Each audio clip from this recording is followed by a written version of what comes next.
Everyone loves watching a movie that's based on true events, right? And there are plenty to choose from. Some of the most interesting movies are the ones that are steeped in truth, so you can hold on to your Lord of the Rings for the time being. Today, we're discussing some of the most shocking true stories turned into films, so stay with us, as some of these are truly crazy. We're off to England first. England in 1995 was in the grip of a rave and ecstasy culture, the likes of which had never been seen before, and one Essex gang in particular was making big waves in the underworld. Rise of the Foot Soldier tells the story of gangsters and all-around nasty pieces of work Tony Tucker, Pat Tate, and Craig Rolfe, who were gunned down on a winter night in Rettendon, Essex, after they were lured there by their would-be murderers. It's told from the point of view of Carlton Leach, friend of the dealers and fellow hardman. The case has never been officially solved, and there have been plenty of theories on what happened to the crew, ranging from unpaid drug debts to the police offing them as they had become too much of a nuisance. Have you ever seen Rise of the Foot Soldier? What did you think? Next up, a classic. Stay with us.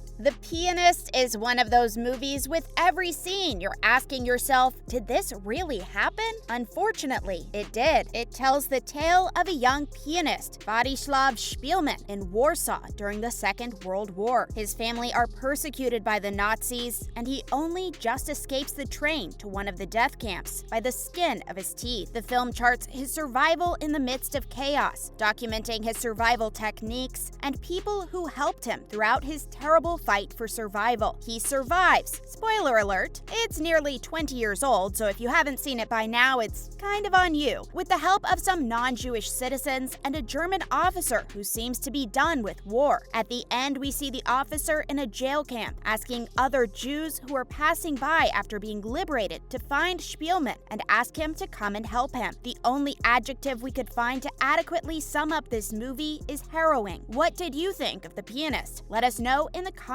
section below. We're heading to Brazil next. You don't want to miss this one. City of God follows the story of a young boy named Rocket and chronicles his rise through the slums of Brazil, where murders and gang violence are as common as tea and toast. The shocking thing about this movie is that you would think that there is no way any of this was real life, but sadly, in the 60s and 70s Brazil, it was, and still is in some areas, unfortunately. The most mind-boggling thing about the whole movie comes when the credits roll and pictures of the real-life people who the characters were based on are shown. These guys actually lived in the City of God slum, where corruption, drugs, and robberies were an everyday occurrence. When interviewed after the movie had aired, the director said he would never have made it if he had known the dangers of filming in the favelas. Thankfully, nothing untoward happened during filming, but it easily could have. Many of the actors were not really actors at all and had lived in the slum. That's why it feels so authentic. There are plenty of mind-boggling scenes in this movie, and a lot of them were tales from the cast about their upbringing. The scene where Rocket tells Marina he has never taken a hot shower before, or even a shower, was based on a story told by one of the actors. Can you imagine living like that? What did you think of City of God? You'll never want to go diving again after this one. Stay with us. If you have ever been out in the ocean and thought about how terrifying it would be to be left behind by your boat, then this movie will resonate with you. 2003's Open Water tells the story of Tom and Eileen Lonergan, but with different character names. The couple disappeared during a diving trip to the Great Barrier Reef back in 1998. They'd stayed underwater longer than the rest of their group and had gone off on their own to explore the reef. Tragically, their disappearance was not reported to the Coast Guard for 2 days inexplicably. A few days later, pieces of their scuba equipment washed up on shore. Some people, generally conspiracy theorists, speculated that the Lonergans had faked their own death. I mean, this would be the mother of all hoaxes, right? Others speculated that Tom had killed Eileen, while Eileen's father believes a more simple explanation of them becoming dehydrated and disoriented, leading to them shedding their diving equipment and drowning or being eaten by sharks, which is pretty grim. What is your theory on what happened to the Lonergans? Let us know in the comments section as always. A Steve McQueen epic up next. Stay with us. based on the memoirs of Solomon Northup, a free black man who is lured via an offer of employment and then kidnapped and sold into slavery. 12 years a slave is truly horrific. Northup had been working as a successful fiddle player in the liberal state of New York when he was approached by two men from a traveling circus, and after a night out eating and drinking with the men, Solomon wakes to find he has been drugged and kidnapped and sold on to slavers. Obviously, once he's in the South, his claims of being a free man fall on deaf ears, and he is regularly beaten by the character of Edwin Epps, excellently portrayed in the movie by Michael Fassbender. Solomon never gives up the dream of returning home, and his spirit never wavers until he eventually seizes a chance to return north. The movie is pretty difficult viewing in parts and reveals the true horrors of slavery in the South during this grisly time in American history. What did you think of 12 Years a Slave? Angelina joins us next. Stay where you are. Changeling is the heartbreaking real-life tale of the Wineville chicken coop murders. It stars Angelina Jolie, whose son is abducted at the beginning of the movie. She's then reunited with her son, although something is amiss. It's not actually her son. After years of pestering police to look into the disappearance of her son, finally, they think they have a breakthrough. A young boy appears claiming to be her missing son, although she can tell straight away the boy is not hers, and returns to the police to alert them. The police see her behavior as odd and temporarily section her before the truth finally emerges. This is an absolutely shocking true story. We're not sure which part of the story is worse, the actual fate of her son or the behavior of the police throughout. Definitely one to watch either way. Have you seen this one? Let us know what you thought. We're heading down under next. Come with us. Snowtown depicts the true-life horrors of John Bunting, Robert Wagner, and James Vlasakis, and is truly brutal. The story follows Bunting and co. over 7 years, who recruits youth in the Adelaide area, claiming to get rid of pedophiles and homosexuals in the area to make the place safer. Delusional, it has since come to light that Bunting was abused as a child, which may have contributed to his horrific crimes. During the 1990s, the group killed at least 12 people and attempted to steal money from their bank accounts. Not exactly the behavior of true vigilantes. The group then dismembered the bodies and dumped them outside sleepy Snowtown. The trial became somewhat of a media circus and eventually became the longest in the history of Southern Australia. None of the killers showed any remorse for their actions. This one is safely in the must-watch category. A little trip to Korea next. Stay right where you are. One of Parasite director Bong Joon-ho's earlier releases, Memories of a Murder, tells the story of two detectives who are searching for a serial killer in the Hwasong area of the Gyeonggi province, South Korea. Bodies of women are suddenly appearing in a small Korean town, and the detectives, not having handled a case like this, are stumped. Another detective comes in from Seoul, who has more experience in cases like this. With his arrival, methods improve, but they still don't have the killer. Then another woman is found murdered, and a pattern emerges. The killer is eventually brought to justice after a lengthy, bumbled search. Last year, the real killer, Lee Chun-jae, spoke publicly for the first time about the killings. "I didn't think the crimes would be buried forever," he said at the retrial of Yu Sung-yao, who was falsely imprisoned for almost 20 years for a crime committed by Lee. Can you imagine spending 20 years in prison for something you hadn't done? Mind-boggling, right? How much compensation would you want if that happened to you? As always, thanks for tuning in, and remember to stop by next time for some more revelations. Bye, guys!